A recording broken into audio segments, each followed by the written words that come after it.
सकाळची वेळ होती. सुमन स्वयंपाकघरात चहा करत होती. अमोलने तिला आवाज दिला, "सुमन, जरा इकडे ये ना." सुमन बाहेर आली. अमोलच्या हातात एक छोटंसं पाकीट होतं. "हे काय?" सुमनने विचारलं.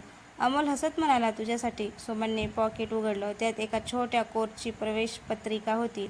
सुमन आश्चर्याने म्हणाली, "अमोल, माझ्यासाठी?" "हो. लग्नाआधी तुला शिवणकाम आणि डिझाईन शिकायचं होतं ना?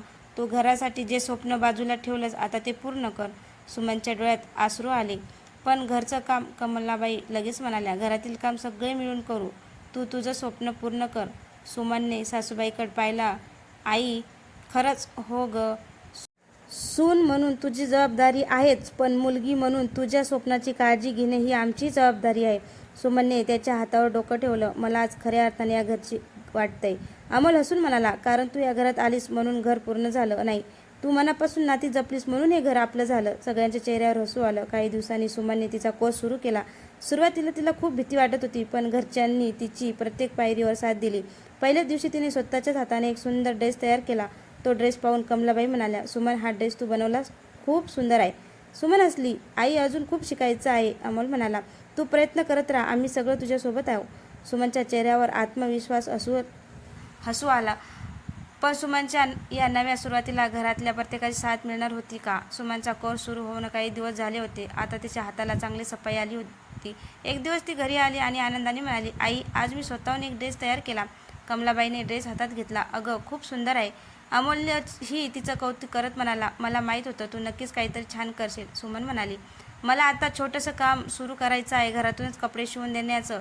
कमलाबाई लगेच म्हणाल्या, "मग सुरू कर ना. घर तुझं आहे आणि तुझं स्वप्नही तुझंच आहे." दुसऱ्याच आठवड्यात सुमनने पहिली ऑर्डर आली.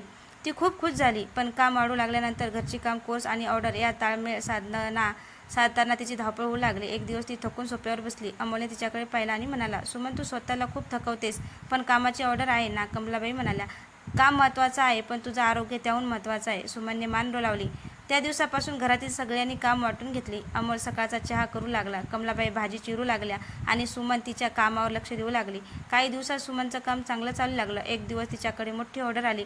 सुमनने ती ऑर्डर स्वीकारली, पण वेळ कमी होता. ती काळजीत पडली. "इतकं काम मी एकटी कसं पूर्ण करणार?" तेवढ्यात अमोल म्हणाला, "एकटी का? आपण सगळे मिळून करू." सुमनने घरच्याकडे पाहिलं. तिच्या डोळ्यात आनंदाचे अश्रू आले. तिला जाणवलं, ज्या घरासाठी ती नेहमी स्वतःला विसरत होती, तेच घर आता तिच्या स्वप्नासाठी तिच्या पाठीशी उभं होतं.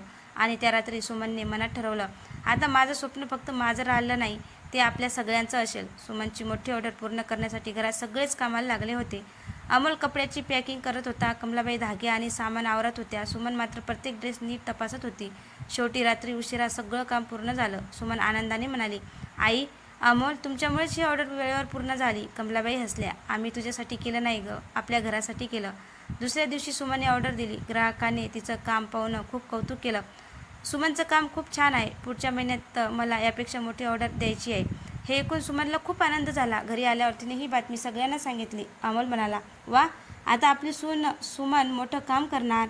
पण सुमन अचानक शांत झाली. "अमोल, मोठी ऑर्डर आली तर घर आणि काम दोन्ही सांभाळणं कठीण होईल." कमलाबाई लगेच म्हणाल्या, "कठीण आहे म्हणून स्वप्न सोडायचं नसतं. आपण पुन्हा सगळे मिळून मार्ग काढू." सुमनच्या चेहऱ्यावर हसू आलं. तेवढ्या दारावर टकटक झाली. सुमनने दार उघडलं. समोर तिची लहान बहीण माया उभी होती. सुमनने आनंदाने म्हणाली, "माया, तू अचानक?" माया काहीच बोलली नाही. तिच्या डोळ्यात अश्रू होते. सुमनने तिला आत घेतलं आणि विचारलं, "काय झालं गं?" माया हळू आवाजात म्हणाली, "ताई, मला तुझी खूप गरज आहे." सुमनने तिचा हात घट्ट पकडला. "बोल माया, काय झालं?" मायाने डोळे पुसले आणि म्हणाली, "मला माझ्या आयुष्याचा एक मोठा निर्णय घ्यायचा आहे, पण मला कळत नाही काय करू." सुमननं तिचं बोलणं शांतपणे ऐकू लागली. माया सुमनसमोर बसली होती. तिच्या डोळ्यात अजूनही अश्रू होते. सुमनने प्रेमाने विचारलं, "माया, घाबरू नकोस, मनातलं सगळं सांग." माया म्हणाली, "ताई, मला पुढचं शिक्षण घ्यायचं आहे, पण बाबांना वाटतं की आता माझं लग्न करून द्यावं." सुमन काही क्षण शांत राहिली. "तुला खरंच शिक्षण पूर्ण करायचं आहे?" "हो ताई, मला स्वतःच्या पायावर उभं राहायचं आहे." सुमनने तिचा हात धरला. "मग तुझं स्वप्न सोडायचं नाही, पण बाबाशी भांडून नाही, त्यांना समजावून सांगून." अमोलही म्हणाला, "माया, तुझ्या आयुष्याचा निर्णय तू घाईत घेऊ नको. शिक्षण पूर्ण करायचं असेल तर आम्ही तुझ्या पाठीशी आहोत." कमलाबाईने तिच्या डोक्यावरून हात फिरवला. "मुलीचं लग्न करण्यापेक्षा तिचं आयुष्य सुखी करणं महत्त्वाचं असतं." मायाच्या चेहऱ्यावर आशेचं हसू आलं. दुसऱ्या दिवशी सुमन मायाला घेऊन माहेरी गेली. बाबा अंगणात बसले होते. मायाला पाहून ते म्हणाले, "तू अजून लग्नासाठी तयार नाहीस?" माया शांतपणे म्हणाली, "बाबा, मला आधी माझं शिक्षण पूर्ण करू द्या." नंतर तुम्ही सांगाल त्या गोष्टीवर आपण विचार करू. बाबांनी सुमनकडे पाहिलं. सुमन म्हणाली, बाबा, माया हट्ट करत नाही आहे. तिला फक्त स्वतःच्या पायावर उभं राहायचं आहे. बाबा काही वेळ शांत राहिले. शेवटी त्यांनी मायाकडे पाहून विचारलं, तुला खरंच एवढंच हवं आहे? मायाने मान डोलावली. बाबा हसले. मग जा, मन लावून शिक. तुझं स्वप्न पूर्ण झालेलं पाहणं हेच माझ्यासाठी सगळ्यात मोठं सुख आहे. मायाच्या डोळ्यात आनंदाचे अश्रू आले. सुमनने बाबांच्या पाया पडून आशीर्वाद घेतला. घरी परतताना माया म्हणाली, ताई, तू माझ्यासाठी बहीण नाहीस, माझी ताकद आहेस.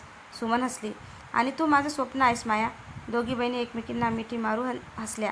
पण घरी परतल्यावर सुमनसमोर स्वतःच्या कामाबद्दल एक नवीन अडचण उभी राहिली. तिची मोठी ऑर्डर वेळेत पूर्ण करण्यासाठी तिला आता आणखी मदतीची गरज होती.